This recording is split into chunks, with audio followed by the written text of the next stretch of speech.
আস্ত একটা হাবেলি। শিবপুরে তৃণমূল নেতার বাড়িতে অভিযানে গিয়ে চক্ষু চড়ক গাছ পুলিশের। বাড়ির মধ্যে রয়েছে একাধিক সুড়ঙ্গ, সেখান দিয়ে সিঁড়ির মাধ্যমে চলে যাওয়া যায় নিচের ফ্লোরে। সেই সব ফ্লোরেই নিজের প্রাসাদ তৈরি করেছেন তৃণমূল নেতা মোহাম্মদ শামীম ওরফে বোরে।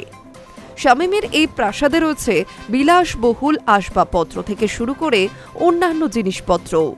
শিবপুরের এক স্থানীয় নেতার বাড়ির এই চিত্র দেখে স্বভাবতই প্রশ্ন উঠতে শুরু করেছে।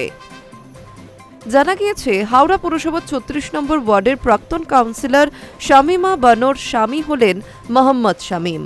তিনি তৃণমূলের ওয়ার্ড প্রেসিডেন্ট পদে ছিলেন।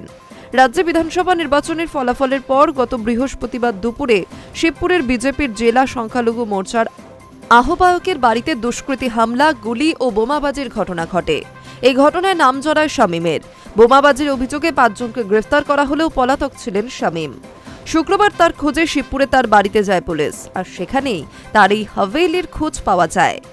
দামি কাঠের আসবাবপত্র থেকে শুরু করে এসি, ফ্রিজ কিছুই থাকতে বাকি নেই সেই প্রাসাদে। শিবপুরের এক স্থানীয় নেতা হয়ে তার জীবনযাপনের ধরন দেখে প্রশ্ন উঠতে শুরু করেছে। যদিও বাড়িতে অভিযান চালিয়ে অভিযুক্তের খোঁজ মেলেনি, তিনি এখনও পলাতক রয়েছেন। উল্লেখ্য, মোহাম্মদ শামীমের বিরুদ্ধে এর আগেও একাধিক অসামাজিক কাজকর্মে জড়িত থাকার অভিযোগ রয়েছে।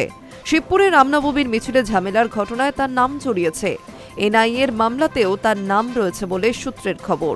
এরকম একজন সমাজবিরোধীকে তৃণমূল কংগ্রেস আশ্রয় দিয়েছে বলে অভিযোগ বিজেপির। Hi news network.